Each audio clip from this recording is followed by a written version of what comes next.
हाम्रो मेकानिजम प्राविधिक रूपमा राम्रो भएन, विज्ञहरूले पनि भनिराख्नु भएको छ। PCR टेस्ट चाहिँ मेसिन गतिलो छैन, RDT टेस्टको भरै छैन भनेर भनिराखेको अवस्था छ। त्यहाँले ठमेला लामो समयदेखि एउटा अन्तर्राष्ट्रिय पर्यटक नगरीको रूपमा चाहिँ नि सबैले परिचित छन्। आज 15-20 वर्षदेखि यो ठाउँलाई चाहिँ नि जुन स्थानमा ल्यायो त्यो व्यापारीले ल्यायो। सरकारले जुन नीति तथा कार्यक्रम र बजेटमा कुराहरू व्यवसायको लागि नल्याइसकेपछि नागरिक र नेपाली जनताको लागि राज्यले नहेरिसकेपछि के सोच्यो भने अब सरकारको भर परे हुँदैन, हामी आफै तात्नुपर्छ भनेको अवस्था छ। पर्यटन क्षेत्र चलायमान हुनको लागि अन्तर्राष्ट्रिय पर्यटक नेपालमा आउनै पर्छ, किनभने 80% चाहिँ नेपालको टुरिज्म रन हुने भनेको अन्तर्राष्ट्रिय पर्यटक आएर हो। होटल हामीले 2020लाई टार्गेट गरेर चाहिँ होटलहरू बनाएका थियौँ, ट्राभल एजेन्सीहरू खोलेका थियौँ, रेस्टुरेन्टहरू हाम्रो क्याटेगोरीका खोलेका थियौँ। सबै कुरामा चाहिँ हामीहरूले के छ भन्दा लोन लिएको अवस्था छ।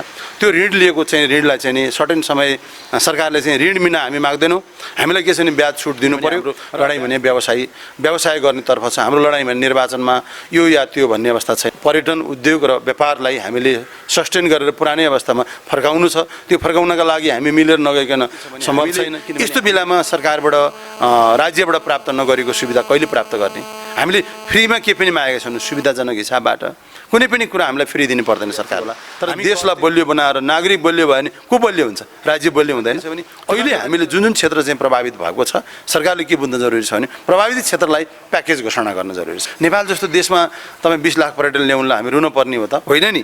तर कुरा के छ भने हाम्रो तरिकाहरू नमिलेको, सामाजिक काम भनेको यो तपाईँको चाहिँ समय मिले आउने त हो नि, सबै कुरा मिलेको कारणले मैले फेरि पुनः मलाई आफ्नो केन्द्रीय सदस्यको उम्मेदवारमा उभ्याएको छु। देशमा यतिखेर लकडाउनको प्रभाव परिरहेको छ र देशका हरेक अर्थतन्त्र मात्र नभइकन देशका जनजीवन पनि प्रभावित परिरहेको बेलामा आज हामी यस्तो विशेष संवाद लिएर आएका छौँ जुन चाहिँ नेपाल उद्योग वाणिज्य महासङ्घको चुनावको सरगामी र यस सँगसँगै रहेर पर्यटन व्यवसायमा लकडाउनमा परेको प्रभाव र यसबाट पहिलाकै अवस्थामा फर्काउनका लागि राज्य तथा पर्यटन व्यवसायहरूले कस्तो खालका भूमिकाहरू निभाउनुपर्छ भन्ने किसिमका विविध कुराहरू लिएर हामी केही छोटो कुराकानी गर्नेछौँ। र यस कुराकानी गर्नका लागि उद्योग वाणिज्य महासङ्घका केन्द्रीय सदस्य एवं ठमेल पर्यटन विकास परिषदका पूर्व अध्यक्ष रामशरण थपलिया हुनुहुन्छ, उहाँसँग हामी छोटो कुराकानी गर्नेछौँ। लकडाउनपछि ठमेल क्षेत्र लगायत देशभरका अर्थतन्त्रमा एक खालको प्रभाव पारिरहेको छ र यहाँको यो जुन उद्योग वाणिज्य महासङ्घ लगायत यो आर्थिक क्षेत्रमा चाहिँ यो लकडाउनले कतिको असर गरिरहेको छ? नेपालमा यो झन्डै 3.5 महिनाको लकडाउनले नेपालको आर्थिक अवस्थालाई निकै दर्दनाक बनाएको छ, निकै नाजुक भएको छ। पर्यटन उद्योग व्यापार लगायतको क्षेत्र चाहिँ आज प्रभावमा छ। यसको 2-3वटा च्यालेन्जहरू छन्। एउटा बैंकको ब्याज, कर्मचारीको पारिश्रमिक, अनि हामी औद्योगिक प्रतिष्ठानहरूको घर भाडाको कुरा पनि छ, किनभने 3.5 महिनादेखि व्यवसाय नचल्दा चलायमान नहुँदा समस्या आउने नै भयो। यसमा चाहिँ अहिलेको चलायमान कसले गराउने हो भन्दाखेरि सरकारले गराउने हो। लकडाउनकै बिचमा आर्थिक वर्ष 77-78 को लागि बजेट पनि आयो, अनि तपाईँको नीति तथा कार्यक्रम पनि आयो र सरकारको जुन एउटा समृद्ध नेपाल सुखी नेपालीको नारा चाहिँ उहाँले अरू बेलामा दिने, तर यो सङ्कटको बेलामा चाहिँ काम गर्ने बेला हो। अब जुन हिसाबले भाषणमा कुराहरू आए काममा आएन। निजी क्षेत्रले के गर्ने भने घरबाट बाहिर ननिस्क्यो भनेको छ। हामी व्यापार गर्न जाने सक्ने अवस्था पनि थिएन, किनभने एक प्रकारले सामाजिक दूरी कायम गर्नुपर्ने रोग भएको नाताले हामी सामाजिक दूरी कायम गरेर सेफ्टी रहेर आफ्नो घरमा बस्ने कुरा जहाँ छ त्यहीँ बस्ने भन्ने आयो र त्यो सरकारले बाहिर हिँड्नलाई टोटली प्रतिबन्ध गरेको अवस्था थियो। र अहिले हाम्रो क्षेत्र पर्यटन क्षेत्र विशेष गरी मार्चदेखि नेपालमा पर्यटन आउनुपर्ने त्यो जनवरी फेब्रुअरीदेखि नै युरोप अमेरिकामा प्रब्लम आयो। मलाई चाहिँ नोभेम्बरदेखि चाइनातिर प्रब्लम आयो होइन। क्रमिक रूपमा अहिले आजको दिनसम्म हेर्दा भारत विश्वको तेस्रो देशको रूपमा चाहिँ देखिएको छ कोरोना प्रभावित, र बिस्तारै नेपालको स्थिति अझ अन्नोल छ र अहिले दर्दनाक त भइ नै सक्यो। 6 महिना त हामीले आशै गरेका छौँ व्यापार हुन्छ भनेर। मलाई लाग्छ अरू थप चाहिने समय के हुन्छ, किनभने कोरोना रोकथाम नभएसम्म विदेशबाट चाहिने पर्यटकहरू नेपालमा आउनुहुन्न र व्यापार पनि राम्रो गर्न सकिँदैन र यहाँ लोकल मार्केटहरू पनि राम्रोसँग सञ्चालन हुन सकेको अवस्था छैन। एक बिजनेससँग अर्को बिजनेसको सम्बन्ध छ, त्यो सम्बन्ध भएको नाताले गर्दाखेरि एउटा व्यापार प्रभाव पर्ने साथ अरू व्यापारहरू प्रभाव पर्छन्। नेपालको पर्यटन क्षेत्र भनेको यस्तो एउटा क्षेत्र हो जुन क्षेत्रमा हामीले कच्चा पदार्थ आयात नगरिकन हाम्रो देशको चाहिने प्रडक्टहरूलाई उत्पादनहरूलाई विदेशी बजारमा प्रचार गरेर त्यहाँबाट विदेशीहरू नेपालमा आउने र त्यो ठाउँहरू घुम्ने र त्यो हाम्रो सामानहरू खरिद गर्ने र विभिन्न कुराहरू बसोबास गर्ने। त्यसपछि यो हाम्रो नेपालीपनहरू जुन हाम्रो चाहिँ धार्मिक कुराहरू छ, कल्चरका कुराहरू छन्, खानपिनका कुराहरू छन्, यी सबै नेपालीपनहरू लिएर उहाँहरू जाने अवस्था हो। नेपालका विशेष गरी अहिले नेपालको पर्यटन हबहरू जस्तो हामीले अहिले नेपालको पहिलो पर्यटन गन्तव्य भनेको ठमेल हो। ठमेलमा आजको दिनमा पर्यटक एकजना पनि छैनन् र अर्को कुरा तपाईँको पोखरा, लुम्बिनी, चितवन सफारीको हिसाबबाट र अन्य थुप्रै ठाउँहरू यस्तो पर्यटकीय हबहरू छन्, ती पर्यटकहरू सुनसान छन्।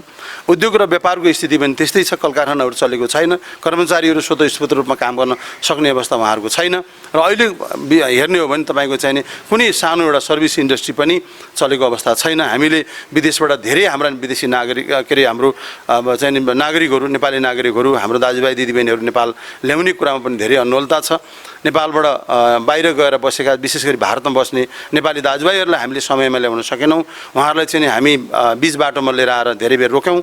एकैचोटि हामीले प्रवेश गर्न सकेको भए आज कोरोना कन्ट्रोल हुन्थ्यो होला भन्ने लाग्छ र अहिले जुन किसिमको भयावह जुन बढिराखेको छ आजको दिनमा यसले अझ रूप लिन सक्छ, किनभने हाम्रो मेकानिजम प्राविधिक रूपमा राम्रो भएन। विज्ञहरूले पनि भनिराख्नु भएको छ PCR टेस्ट चाहिँ मेसिन गतिलो छैन, RDT टेस्टको भरै छैन भनेर भनिराखेको अवस्था छ। त्यहाँले यी चिजहरूमा चाहिँ प्राविधिक रूपमा सरकारले छिटोभन्दा छिटो चनाखो बनेर यसलाई कन्ट्रोल गर्नेतर्फ लाग्छ। पहिलो कुरा हाम्रो अब आउने व्यापार, अब आउने व्यवसाय भनेको चाहिँ कोरोना कन्ट्रोलमै डिपेन्ड गर्छ।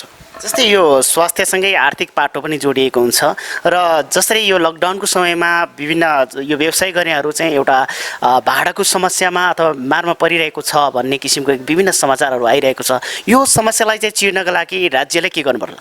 भाडा हो, हामी कहाँ उद्योग प्रतिष्ठानहरू, होटलहरू, रेस्टुरेन्टहरू अब हामीले हाई लेभलको बिजनेस गर्ने भनेर लागेपछि त्यो एरियाको जस्तो डेभलप भइसकेको एरियामा चाहिँ तपाईँको बढी इन्कम हुने ठाउँहरूमा भाडाहरू बढी पक्कै हो। त्यसको एडभान्स सिस्टम पनि छ, 2 या 3 महिना 6 महिना वर्ष दिनसम्मको भाडा अग्रिम लिने पनि हो।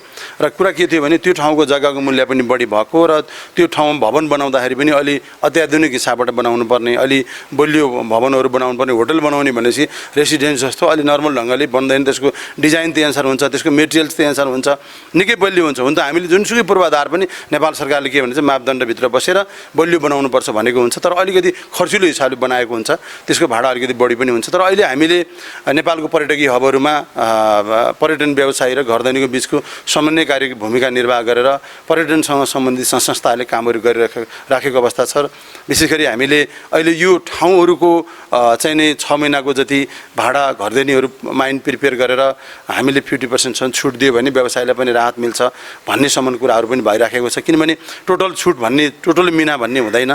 किन हुँदैन भने उहाँहरूको पनि घर चलाउनु पर्ने र उहाँहरूको पनि ब्याङ्कको लोन, त्यसपछि तपाईँको चाहिँ उहाँहरूको नि आफ्नो खर्चहरू, कतिले त जग्गा बेचेर बाहिरको जग्गा बेचेर ठमेलमा जग्गा किनेर यहाँ चाहिँ घर बनाएको अवस्था छ र त्यो घर बनाइसकेपछि भाडा आउँछ भन्ने आशा छ। किनभने ठमेल लामो समयदेखि एउटा अन्तर्राष्ट्रिय पर्यटक नगरीको रूपमा चाहिँ सबैले परिचित छन्।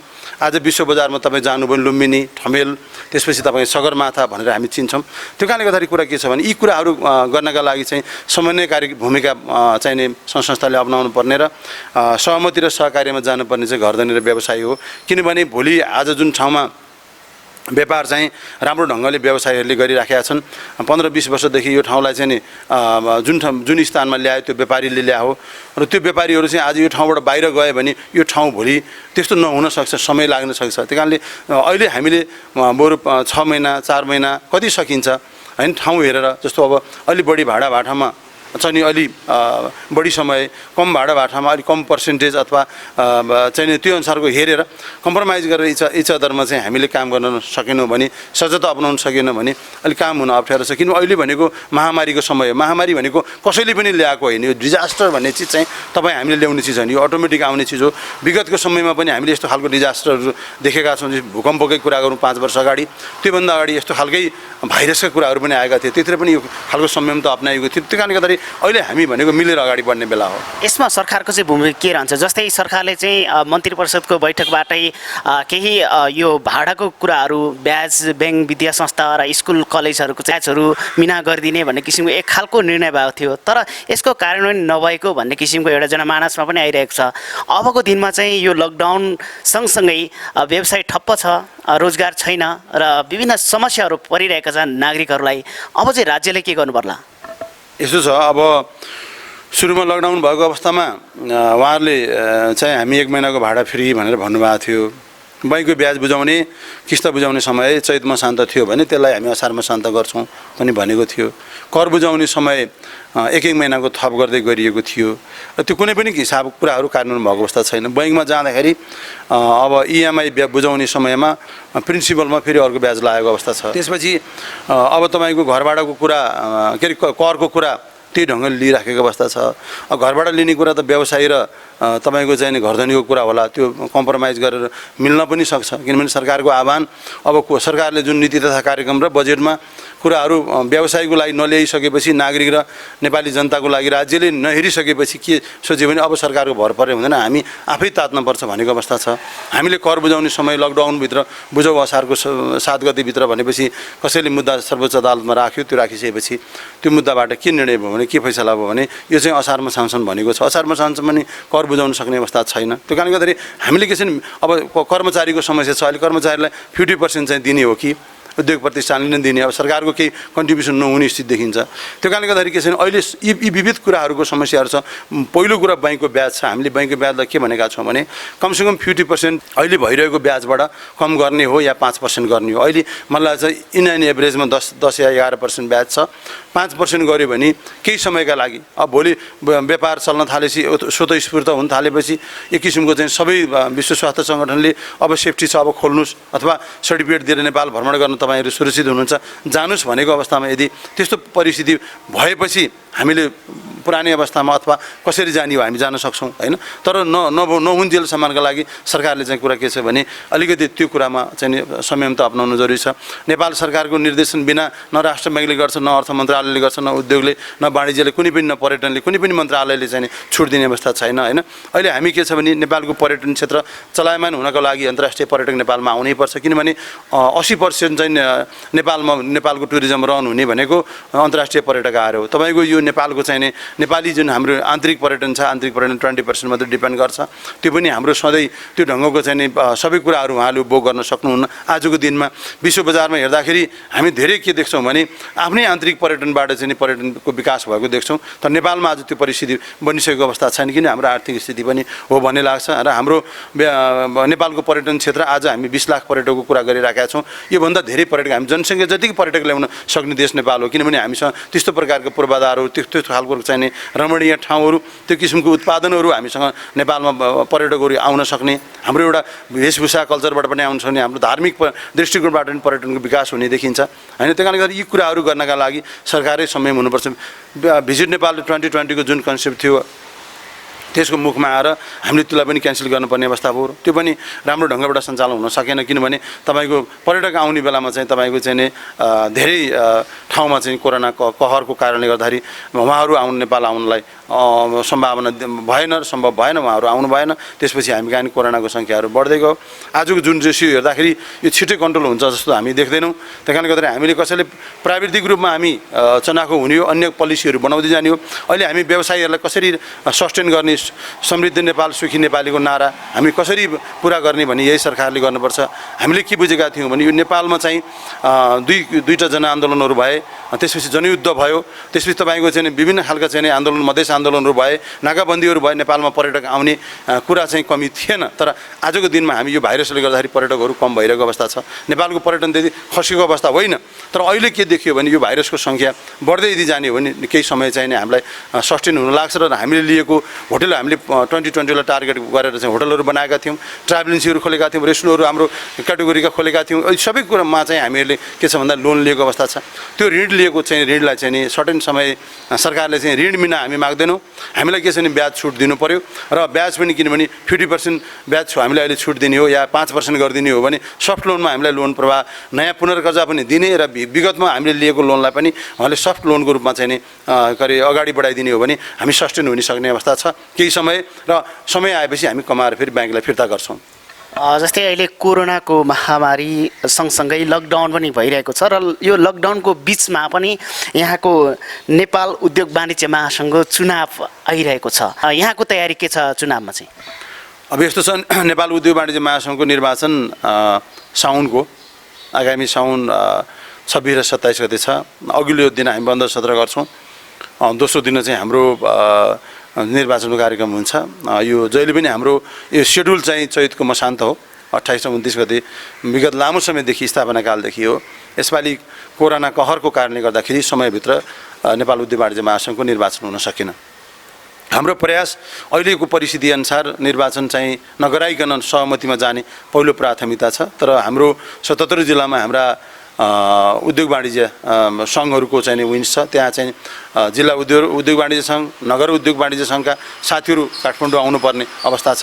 आजको स्थिति हेर्दा त्यति नराम्रो पनि छैन, त्यति राम्रो पनि छैन परिस्थिति होइन। प्राइभेट गाडी लिएर उहाँहरू काठमाडौँ आउन सक्नेछ।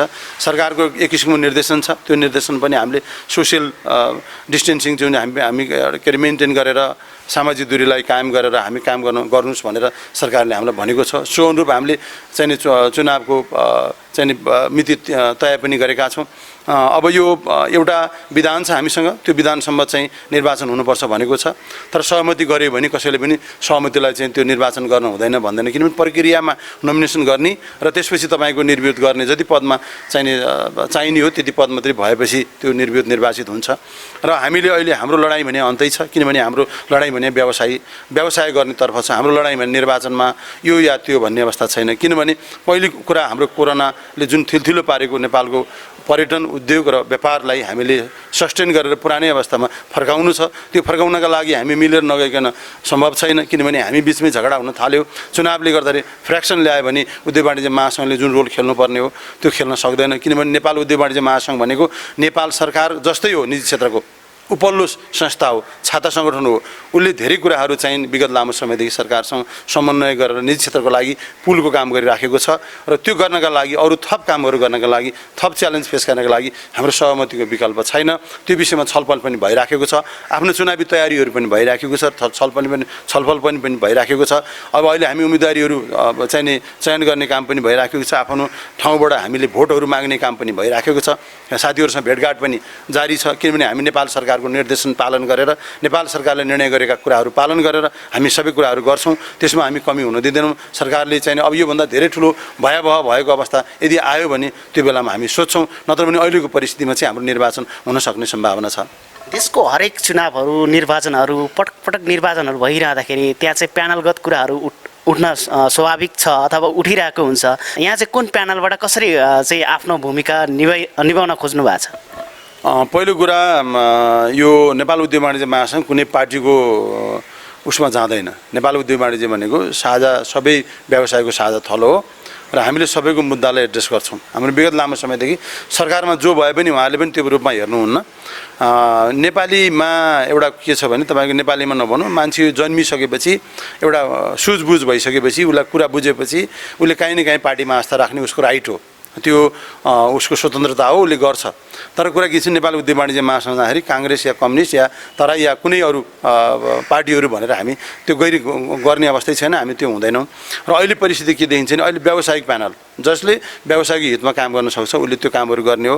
र हाम्रो चाहिँ कुनै पनि नेताको ढोकामा गएर यो पार्टी त्यो पार्टी भनेर हामीले टिका लाएर चाहिँ उम्मेदवारी उठाउँदैनौँ होइन। अब प्यानलको कुरा यदि गर्नुहुन्छ भने अहिले 2जना वरिष्ठ उपाध्यक्षहरूको उम्मेदवारी हुँदैछ। एउटा हाम्रो चन्द्रप्रसाद ढकाल होइन, जो अहिले उपाध्यक्ष हुनुहुन्छ। अर्को तपाईँको किशोर प्रधान र चन्द्रप्रसाद ढकाल वरिष्ठ उपाध्यक्ष, दुईजनाको क्यान्डिडेसी आजको दिनसम्म जानकारी छ। हिजो भएको वरिष्ठ उपाध्यक्ष हाम्रो लागि अब आउने साधारण सभाले अनुमोदन गरेर उहाँलाई चाहिँ नि अध्यक्षमा स्वतः लान्छ। साधारण सभा भएपछि उहाँ अटो अध्यक्ष हुनुहुन्छ, उहाँलाई कुनै भोटिङ गर्न पर्दैन। त्यो कारणले कुरा के छ भने आजको दिनमा चाहिँ तपाईँको चाहिँ नि हामी यसमा छलफलमा छौँ। दुईजना मध्ये एकजना बनाउनुपर्छ भनेर लागेका छौँ र हामी केन्द्रीय सदस्य भने चाहिँ कस्तो हुन्छ भने हामीले म आउने भनेको चाहिँ एउटा व्यावसायिक ढङ्गले आउने हो, मैले चाहिँ यो या त्यो भनेर आउने होइन। अहिले चाहिँ के छ भने अब हामी आकाङ्क्षीहरू धेरै छौँ, मलाई चाहिँ अहिलेको परिस्थितिमा मिल्छ होइन। प्यानल वाइज जाने कुरा त्यो नबने भने के बन्छ भोलि, त्यो बन्छ नै होइन। तर यसो हेर्दाखेरि व्यावसायिकतालाई पहिलो प्राथमिकता नेपाल उद्योग वाणिज्य महासङ्घका सदस्यहरूले, तपाईँको या एसोसिएट सदस्य भन्नुहोस्, वस्तुगत सदस्य भन्नुहोस्, त्यसै जिल्ला नगरको सदस्यहरू भन्नुहोस् या बाइलेटरल भन्नुहोस्, तपाईँको हाम्रो 3-4 किसिमको सदस्यता छ। ती सदस्यहरूले चाहिँ एउटा स्वतन्त्र ढङ्गबाट स्वतःस्फूर्त व्यावसायिक के अरे ता अप्नाएर व्यावसायिकको हक हितमा काम गर्ने र भोलि व्यावसायिक प्यानल बनाएर अगाडि बढ्नुपर्छ भन्ने भनाइ चाहिँ सबैको कुराहरू आएको छ। यहाँ उद्योग वाणिज्य महासङ्घ मेलमिलाप फोरमका सभापति पनि हुनुहुन्छ। अब यसलाई चाहिँ सर्वसहमति अथवा सहमतिका आधारमा लानका लागि, कुनै पनि विवाद रहित बनाउनका लागि चाहिँ यहाँको भूमिका के रहन्छ? अब यो मेलमिलाप फोरम भने चाहिँ यो नेपाल उद्योग वाणिज्य महासङ्घभित्र व्यावसायिक डिस्प्युटहरूको विषयमा लाई हो। म अर्को एउटा फोरम एउटा परिषद मान्छु, सर्वोच्च अदालतको मेलमिलाप परिषद भन्ने छ, त्यसको चाहिने अध्यक्ष भने चाहिँ सम्मानित सर्वोच्च अदालतको चाहिँ न्यायाधीश हुनुहुन्छ दीपक कार्की। त्यसमा चाहिँ हाम्रो सङ्घीय सचिव, त्यसपछि कानुन सचिव सदस्य, नेपाल बारको महासचिव, त्यसपछि महाधिवक्ता कार्यालयको नायब महाधिवक्ता, नेपाल उद्योग वाणिज्य महासङ्घ निजी क्षेत्रको तर्फबाट चाहिँ म गएको छु त्यहाँ। अनि त्यसमा अन्य चाहिँ मेलमिलापकर्ताहरू होइन, त्यसरी चाहिँ त्यो चयन गरेर 11 सदस्यीय एउटा बोर्ड छ। त्यसकै अन्डरमा हामी नेपाल उद्योग वाणिज्य महासङ्घको पनि अन्डरमा नेपाल उद्योग वाणिज्य महासङ्घको एउटा हामीले सेन्टर स्थापना गरेका छौँ। तत्कालीन चाहिँ नि सर्वोच्च अदालतको चाहिँ नि अहिले पनि उहाँ न्यायाधीश हुनुहुन्छ, मान्य न्यायाधीश, र उहाँ चाहिँ तत्कालीन चाहिँ मेलमिलाप परिषदको अध्यक्ष हुनुहुन्थ्यो ईश्वर प्रसाद खतिवडा। उहाँ आएर चाहिँ हाम्रो नेपाल उद्योग वाणिज्य महासङ्घको चाहिँ नि हामीले एउटा भवनभित्र एउटा चाहिँ सेन्टर स्थापना गरेका छौँ। हामीले त्यहाँ के गरेका छौँ भने कर्पोरेट न्यायाधीशहरू, विशेष गरी उच्च अदालतमा हाम्रो कर्पोरेट बेन्च छ, त्यो बेन्चबाट चाहिँ न्यायाधीशहरू पनि लिएर आएर सर्वोच्चको न्यायाधीश, त्यसपछि रजिस्ट्रारज्यूहरू, विभिन्न निकायका चाहिँ तपाईँको व्यक्तित्वहरूलाई बोलाएर हामीले एउटा त्यो सेन्टर केका लागि स्थापना गरेको भन्दा व्यवसायभित्रको डिस्प्युट सरकारसँग हो, व्यवसायको जुन खालको चाहिँ कहिले कहिले कुराहरू आउँछन् त्यो कोर्टमा जानुपर्ने हुन्छ, व्यवसाय बिचको समस्या पनि हुन्छ र बिफोर कोर्ट या आफ्टर कोर्टमा मुद्दा दर्ता गरिसकेपछि भने हामीले के अथोरिटी गरेका छौँ भने श्रीमानहरूसँग कुरा गरेर उहाँहरूले के भन्नुभएको छ भने तपाईँहरू हाम्रो बेन्चमा आइसकेपछि पनि तपाईँ मेलमिलाप गरेर बनेर आउनुभयो भने त्यो किसिमको कुनै समस्या हामीलाई हुँदैन भन्ने एउटा मेडिएसनको काम चाहिँ हामीलाई गर्ने अथोरिटीहरू दिएको छ। त्यो काम चाहिँ नेपाल उद्योग वाणिज्य महासङ्घको त्यो मेलमिलाप केन्द्रले गर्छ र अहिले चाहिँ त्यो चाहिँ के छ भने त्यसको रोल चाहिँ अहिले हाम्रो यो निर्वाचनमा पनि हुन्छ र त्यो हिसाबबाट चाहिँ हामीले के छ भने अहिले हामी मैले अघि पनि केही कुराहरू राखेँ, यो हामी फरक ढङ्गले जाने निर्वाचन गराएपछि हुनसक्छ नि त, त्यो कटुता नहोस् भन्नका लागि हार्ने र जित्नेको बिचको अलिकति दूरी बढ्न सक्छ त्यो, तर बढ्दैन व्यवसायमा, तर व्यावसायिक संस्थाहरूमा त्यो हुँदैन धेरै लामो समय, राजनीतिक दल जस्तो होइन। तर पनि के भने त्यो नहोस् भन्नका लागि हामी के गरिरहेको छौँ, मेलमिलापतर्फ हाम्रो हाई लेभलबाट जो पूर्व अध्यक्षहरू हुनुहुन्छ, जसले पदाधिकारीज्यूहरू हुनुहुन्छ, जो त्यो संस्थामा अध्यक्ष नभएर पनि विज्ञको रूपमा हुनुहुन्छ, धेरै पुरानो व्यक्तिहरू हुनुहुन्छ, त्यो संस्थाको शुभचिन्तकहरू बसेर चाहिँ यसलाई चाहिँ फरक ढङ्गले चाहिँ नगइकन अहिले चाहिँ खास मेलमिलापमा जाने हो कि भन्ने चाहिँ यसमा कुनै राजनीतिक हस्तक्षेप चाहिँ छैन। राजनीतिक दलहरूले आएर त्यहाँ डिल गरिदिने पनि होइन, राजनीतिक दलहरूको क्यान्डिडेट पनि त्यहाँ हुँदैन। त्यहाँ चाहिँ स्वतन्त्र रूपमा के हुन्छ भने तपाईँको नितान्त एकदम व्यवसाय गर्ने व्यवसायीहरूको चाहिँ नि टिम बन्छ र त्यो टिमले चाहिँ नि स्वतःस्फूर्त निर्वाचनसम्म निर्वाचन हुन्छ, निर्वाचन भएको परिणाम आएको भोलिपल्टबाट त्यो निर्वाचनको कुराहरू सम्झँदैन, आफ्नो व्यापार व्यवसायमा लाग्छ र त्यो महासङ्घको हितमा लाग्छ। जस्तै अहिले सरकारले भर्खरै मात्र बजेट ल्याएको छ, यो बजेटले उद्योगी व्यवसायहरूको मागलाई सम्बोधन गरेको छ? यो अहिले मात्रै होइन नि, उद्योग व्यवसायको मागलाई त लामो समयदेखि गरेको छैन। म तपाईँलाई फ्याट कुरा के भन्छु भने धेरै ठुलो घटना मलाई ज्ञान छैन, पहिला भएको घटना यो तपाईँको 2015तिर 72 सालको 2072को जो विनाशकारी महाविनाशकारी भूकम्प आयो त्यसमा चाहिँ हामीले धेरै ठुलो कुराहरू चाहिँ एक्सपेक्ट गरेका थियौँ। हुन त नेपालमा 75 जिल्ला थियो तत्कालीन अवस्थामा, अहिले 77 छ, 14 जिल्ला मात्रै प्रभावित थियो। त्यतिखेर पनि सरकारले ल्याएको कार्यक्रम त्यो नीति हेर्दाखेरि त्यो चाहिँ तपाईँको निजी क्षेत्रले या नागरिकले मिट गर्ने खालको थिएन। त्यतिखेर चाहिँ नि सुविधा उपभोग गर्दाखेरि पनि सुविधै दिएर पनि 43% मात्रैले उपभोग गर्न सकेका थियो, अरू सबै त्यही फ्रिज भएर गयो। सरकारले दिएको सुविधा हामी लिनै नसक्ने ह्युज क्राइटेरिया होइन, तपाईँको चाहिने भन्दा बढी क्या। त्योभन्दा पछाडि अहिले आएर त सरकारले केही नीति तथा कार्यक्रममा या बजेटमा एड्रेस गरेको छैन। हामीले के बुझेका थियौँ भने लकडाउन हुँदाहुँदै यो देशमा चाहिँ नि बजेट आयो, सरकारी नीति तथा कार्यक्रम आयो होइन। उहाँहरू तामझामका साथ चाहिँ संसद भवन प्रवेश भयो, संयुक्त बैठक भयो दुवै सदनको, राष्ट्रपतिजीले सम्बोधन गर्नुभयो, 2.5 घन्टाको चाहिँ उहाँको सम्बोधन रह्यो। तर हामीले व्यवसायीले दिएको राय सल्लाह सुझाव अनुसारको चाहिँ उहाँहरूको एड्रेस भएन होइन। केही हदसम्म नेपालको पर्यटनलाई छोएको देखिन्छ, तर पनि त्यो यो कहिले कहिले के हुन्छ भने कार्यक्रमका लागि कार्यक्रम हुन्छ। त्यो मैले भने हिजो भूकम्पकै जस्तो मिटै गर्न नसक्ने परिस्थिति पनि रहन सक्छ। त्यो कारणले गर्दा के छ भने हामीले यस्तो बेलामा सरकारबाट राज्यबाट प्राप्त नगरेको सुविधा कहिले प्राप्त गर्ने? हामीले फ्रीमा के पनि मागेका छौँ, सुविधाजनक हिसाबबाट कुनै पनि कुरा हामीलाई फ्री दिनु पर्दैन सरकारले। हामी कर तिर्नेवाला हौँ। नेपालको समृद्ध नेपाल सुखी नेपाली भन्ने जुन नेपाल सरकारको जुन नारा छ त्यो पुरा गरिदिने व्यक्ति को, त्यो पुरा गरिदिने संस्था को? त्यो राज्यले के कर तिर्छ? कर तिर्नु त व्यवसायले हो, निजी क्षेत्रले हो। त्यो कुरा सरकारले बुझिराखेन। हामीले बाहिरबाट कसैले सहयोग दियो भने त्यो लोन हो, त्यो फिर्ता गर्नुपर्छ। तपाईँ ऋण कागज गरेर ऋण लिएपछि भाकाभित्र फिर्ता गर्नु पऱ्यो। त्यो ब्याजी होला या निर्ब्याजी होला, तर देशलाई बलियो बनाएर नागरिक बलियो भयो भने को बलियो हुन्छ? राज्य बलियो हुँदैन। त्यो कारणले गर्दाखेरि के छ भने हामीले अहिले दिनुपर्ने भनेको चाहिँ नागरिकलाई सुविधा हो, व्यवसायलाई सुविधा हो। त्यो सुविधाबाट चाहिँ नि धेरै वञ्चित भएको अवस्था छ। निजी क्षेत्रले त्यसै के पनि मागेको छ। यो कुरा बुझ्न जरुरी छ। सरकारले हामीलाई अलि खुकुलो बनाइदेऊ, अलि सजिलो बनाइदेऊ होइन, हामी काम गर्ने इन्भाइरोमेन्ट गरिदेऊ। आजको दिनमा त हामी बाहिर निस्केर नि काम गर्ने स्थिति छैन, तर नीति त्यो अनुसार हुनु पऱ्यो। अहिले त हामी सस्टेन हुनु पऱ्यो नि। हामी आज 6 महिनाभित्रै हाम्रो व्यवसाय बन्द हुने, हामीलाई बैंकले हाम्रो चाहिँ लिलाम गर्ने स्थिति यदि भयो भने 6 महिनापछि हामी कसरी काममा फर्कन सक्छौँ? हाम्रो उद्योग कसरी रहन सक्छ? बैंकलाई चाहिँ टाट पल्ट्यो अथवा यो भयो हामीले चाहिँ फलानु चाहिँ कर्जा यसरी लिएकोमा चाहिँ लिलाम गऱ्यौँ भनेर अक्सर नोटिस निकाल्यो भने त्यो व्यापारीको हालत के होला? तपाईँले आजै देख्नु भएको छ 1000-1500 जति तपाईँको व्यक्तिहरूले चाहिँ सेल्फ सुसाइड गरिसकेको अवस्था छ। हामी त्यो न्युज दिनहुँ सुनेका छौँ। के न के पीडा चाहिँ मान्छेलाई छ। त्यो व्यवसाय पनि होला, कसैलाई आफूलाई चाहिँ घरमा बस्दाबदी यो महामारीको डिप्रेसन पनि होला होइन। त्यो कारणले गर्दा हामीले के छैन अहिले एकदमै प्रफुल्ल पारेर चाहिँ राज्यले तपाईँको निजी क्षेत्रलाई नेपाली नागरिकलाई सुविधा दिने बेला हो। यस्तो बेलामा चाहिँ सरकारले हामीलाई चाहिँ कुनै किसिमको सम्बोधन गरेको छैन। हिजोकै स्थितिमा हेरेको छ भनेको कहिले कहिले मैले सुन्दै थिएँ यो तपाईँहरू यति पनि गर्न नसक्ने, 2-3 महिनामा आत्तिने के व्यापारी, 2-3 महिनामा आत्तिने के नागरिक, त्यो होइन नि त। तपाईँको ठ्याप्पै भयो नि त, थोरै पनि चलेन नि।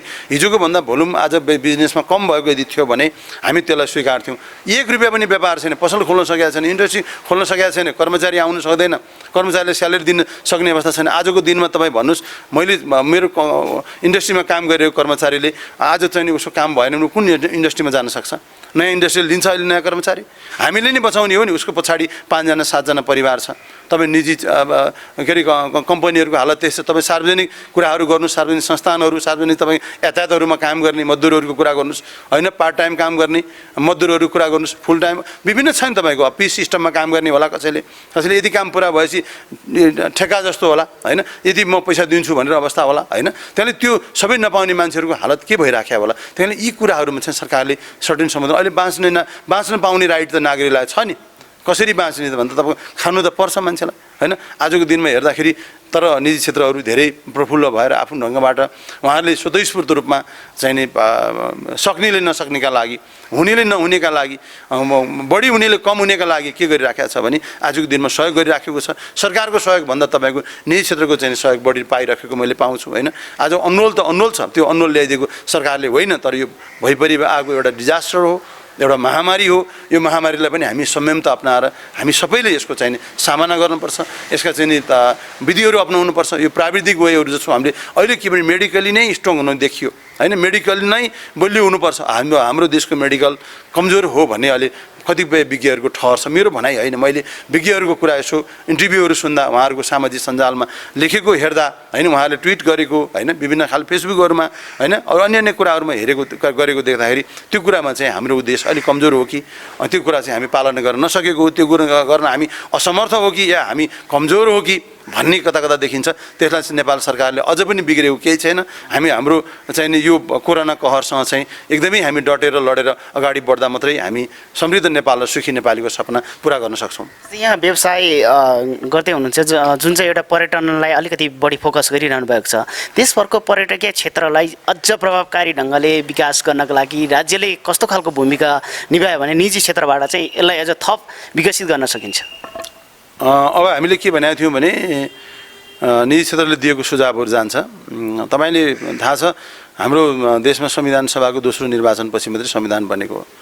नेपाली जनताले अघिल्लो संविधान सभाको निर्वाचनभन्दा पूर्व भइसकेपछि पनि र पछिल्लो संविधान सभाको बिचको अवधिमा दिएको कुनै पनि कुरा सरकारले इम्प्लिमेन्ट गरेन। निजी क्षेत्र नभनौँ, नागरिकले दिएको कुरा होइन।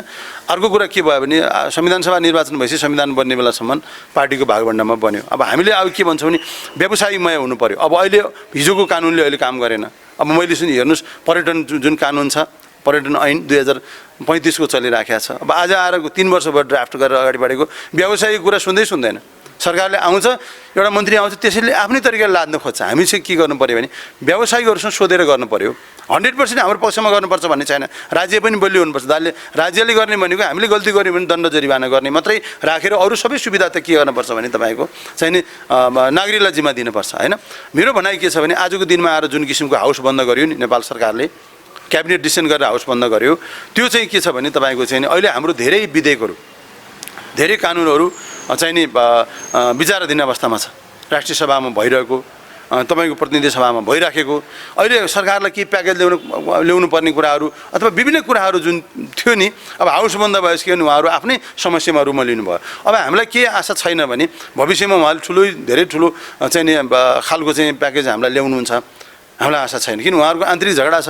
हामीले हिजो के भनेको थियौँ भने यो कोलिसन गभर्मेन्ट अल्पमतको सरकारले नागरिकको भनाइलाई, जनताको भनाइलाई चाहिँ पूर्ण गर्न सकेन भनेको थियौँ होइन। तर के भने अहिले झन्डै 2/3 सरकार हो, बहुमत त छ नि।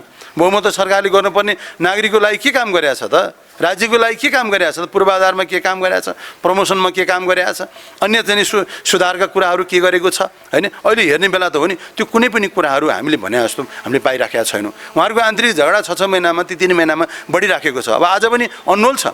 अब सरकार यो रहने हो नरहने हो होइन, यो चाहिँ नि हुने हो या नहुने हो होइन। त्यो कारणले गर्दा हाम्रो कुरा के छ भने अहिले हामीले जुन क्षेत्र चाहिँ प्रभावित भएको छ, सरकारले के बुझ्न जरुरी छ भने प्रभावित क्षेत्रलाई प्याकेज घोषणा गर्न जरुरी छ। के गरेर हो यो सेक्टर सस्टेन गर्न पर्यो। समृद्ध नेपाल जुन छ, सुखी नेपालीको कुरा जुन छ, यो दुवै चिज, सुखी नेपाली हुनु त समृद्ध आर्थिक रूपमा बलियो हुनु पऱ्यो नि। हामी हेर्नुहोस् आज अब लाखौँ मान्छेहरू नेपाल फर्किँदैछन्, यिनीहरूलाई रोजगार कसरी दिने? सबै गाउँमा गएर चाहिँ बस्ने अवस्था छैन। हामी अत्याधुनिक खेतीपाती भनौँ या अर्ग्यानिक भनौँ या कुनै पनि कृषि कुका अनि त्यो हामी जीविका उपार्जन हुने स्थितिमा छ। त्यही कारण अहिले हामीले कुरा के छ भने अत्याधुनिक भने पनि जे भने नि हाम्रो कल कारखानै चल्न जरुरी छ। हामीले विदेशी नागरिकहरू नेपाल लिएर आउनै पर्ने छ हाम्रो टुरिज्म डेभलप गर्नका लागि होइन। हामीले नयाँ नयाँ एरियाको नयाँ नयाँ प्रडक्टहरू ल्याउनु जरुरी छ। अब हाम्रो चाहिँ के छ भने भिजिट नेपालमा तपाईँले देखिहाल्नुभयो, नयाँ प्रडक्ट भनेको छ। प्रडक्ट कुरा मात्रै हो, हेर्न जाँदा केही पनि छैन। शिवपुरीलाई नयाँ प्रडक्ट भनेर गन्तव्य भनेर तोकिदियो, तर त्यहाँ गएर हेर्दाखेरि केही पनि छैन भने त डाँडो हेरेर आउने भने त भएन। त्यहाँ यो चिज छ भनेर दिनु पऱ्यो। अनि हाम्रो प्रचार शैली अनि हामीले काम गर्ने तरिकाहरू लगानी हाम्रो हुन्छ। नेपाल सरकारको कोषबाट बजेट खर्च पनि हुन्छ। कहिले कहिले हाम्रो बजेटहरू पुरै खर्च नभएको पनि हामी देखाएको छौँ। कहिले कहिले हाम्रो बजेटको बेरुजु भएको पनि देखाएको छौँ होइन। धेरै कुराहरू छ। अब हाम्रो संयमता चाहिँ के छ भने आज चाहिँ हामीको कोरोना जुन कहर छ यसमा केन्द्रित भएर कोरोनाबाट जुन खालको सङ्क्रमणहरू बढेको छ यसमा केन्द्रित भएर यसको क्षतिको चाहिँ सरकारले डाटा पनि लिने। जस्तो टुरिज्मबाट नेपाल टुरिज्म बोर्डले चाहिँ डाटा लियो, नेपाल सरकारले चाहिँ त्यो चिजहरू दियो। त्यसमा सर्टेन एमाउन्ट तोकेको छ, 5%मा यति एमाउन्टसम्म लगानी गर्ने भनेको छ होइन। अब त्यसको क्राइटेरिया फेरि क्राइटेरिया बने होइन। अहिले हुन्छ बेला भयो त भनेर जाँदाखेरि क्राइटेरिया तोके होइन। 2%मा हामी नयाँ लगानी भनेको छ। 2%मा नयाँ लगानी अहिले यो आर्थिक वर्षमा बिनविचार नयाँ लगानी कसैले पनि सुरु गर्दैन। जसको छ पुरानै छ। नयाँ आउने मान्छे नेपालको टुरिज्मै अनमोल छ भने नयाँ मान्छेले कसरी नयाँ बिजनेस सुरु गर्ला, टुरिज्ममा आउला, त्यो आउने सम्भावना छ। त्यही कारण अहिले हामीले मध्यनजर केलाई गर्नु पर्दैन, कोरोना कहरलाई गर्नु पऱ्यो। अन्य कुराहरू चलेको छ। अन्य कुरा त हामीले भनेर पनि गर्दैन सरकारले। हामीले यो गर्नु पऱ्यो, त्यो गर्नु पऱ्यो, पूर्वाधार चाहियो, पर्यटक यो कारणले समस्या भइराखेको छ, भएन भनेको छ। अनि हाम्रो नेपाल आउने जुन क्यारियर छ अलि बढाउनु पऱ्यो, जुन फ्युल कस्टहरू घटाउनु पऱ्यो, तपाईँ ग्राउन्ड ह्यान्डलिङ कस्टबाट घटाउनु पऱ्यो। अहिले आजको दिनमा धेरै चाहिँ नि महँगो कस्टहरू छन्। हामी कहाँ हेर्नुहोस्, भारतमा कयौँ पर्यटक आउँछ, चाइनाबाट 30 करोड पर्यटकहरू विदेश घुम्न जान्छन्। हामी कहाँ तपाईँ 20 लाख ल्याउनुलाई हामीलाई धेरै कति गाह्रो हेर्नु त, आह्वान गरेर मिटिङ सभा सम्मेलन गरेर विश्वभरि घुम्दा पनि हामीले 20 लाख चाहिँ ल्याउन सकेनौँ। किनभने अब अहिले यो समस्या पनि आयो। हिजो पनि हामीले 11 पनि घोषणा गऱ्यौँ, 1998 पनि घोषणा गऱ्यौँ, त्यतिखेर पनि हामी लगभग छेउमा पुग्या हो। नेपाल जस्तो देशमा तपाईँ 20 लाख पर्यटन ल्याउनलाई हामी रुन पर्ने हो त होइन नि। तर कुरा के छ भने हाम्रो तरिकाहरू नमिलेको होइन। प्लेन आउँदाखेरि सिजनमा हामी सिट पाउँदैनौँ, होटल पाउँदैनौँ होइन। अनि अफ सिजनमा चाहिँ हामी ल्याउने कुरा हुँदैन।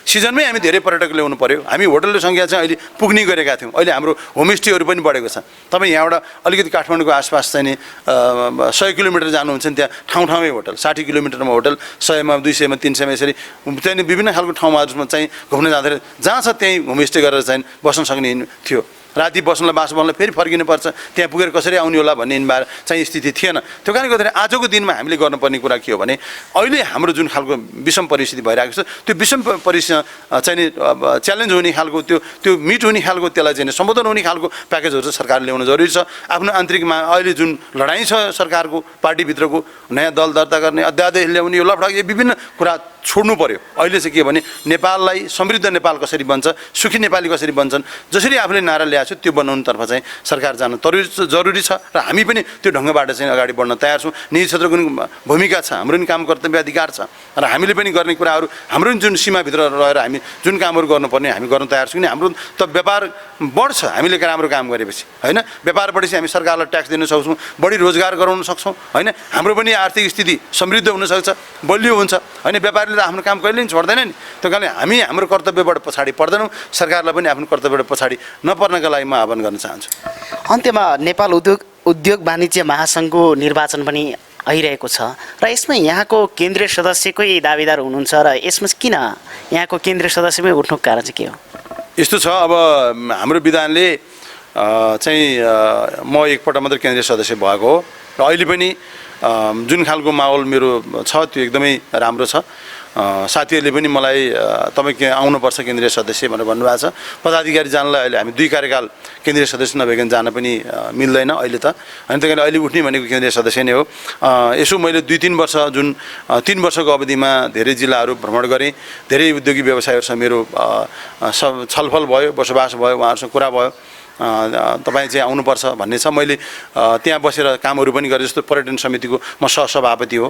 मैले निजी क्षेत्रको वस्तुगत सङ्घहरूको आवाजहरूलाई त्यहाँ लगेर बुलन्द गरेर कमिटीमा कुरा पनि गरेँ। जस्तो मैले मेलमिलाप केन्द्र इतिहासको पहिलोपटक हो। अहिलेसम्म त्यहाँ डिस्प्युट सम्बन्धी हेर्ने त्यस्तो खालको समिति चाहिँ थियो, तर मेलमिलाप केन्द्र नेपाल सरकारको कन्सेप्टमा थिएन। त्यो पनि मैले एउटा स्थापना गरेँ। एज अ केन्द्रीय सदस्य भएरै मैले धेरै कामहरू चाहिँ नि धेरै सरसल्लाहहरू आफ्नो सकेको चाहिँ नि व्यवसायहरूलाई पनि दिएँ। व्यवसायको मुद्दाहरूमा, व्यवसायको एजेन्डाहरूमा म गएर फेस पनि गरेँ। किन उद्योगी व्यवसायहरूको धेरै समस्याहरू छन् होइन। मैले टेक्निकल पर्सन पनि भएर मेरो व्यापारसँगै मेरो कानुनको पनि एउटा म एक्सपर्ट भएको नाताले मलाई धेरै यो देशको नियम कानुनको विषयमा जानकारी पनि भएको नाताले र उहाँहरूप्रति पर्ने समस्याहरूको विषयमा मैले त्यो फेस गर्न पनि धेरै कुराहरू गरेँ होइन। आफ्नो कामकै आधारमा मैले फेरि एकपल्ट साथीहरूले पनि भन्नुभयो, व्यवसायीहरूको पनि माग आयो, सदस्य साथीहरूको। अनि त्यसपछि मेरो पनि इच्छा जाहेर भयो, समय पनि त्यहाँ मिल्यो होइन। यो सामाजिक काम भनेको यो तपाईँको चाहिँ समय मिले आउने त हो नि, सबै कुरा मिलेको कारणले मैले फेरि पुनः मलाई आफूलाई केन्द्रीय सदस्यको उम्मेदवारमा उभ्याएको छु। यहाँले जुन खालको चाहिँ नि भनाइहरू चाहिँ यो नेपालको पर्यटन उद्योग र वाणिज्य क्षेत्रमा परेका कोरोनाबाट जुन समस्या भएको, लकडाउन भएका समस्याहरूको विषयमा कुराहरू राख्ने जुन एउटा मौका यहाँको मिडिया मार्फत मैले प्राप्त गरेँ, त्यसको लागि म यहाँ र यहाँको टिमलाई हार्दिक धन्यवाद दिन चाहन्छु।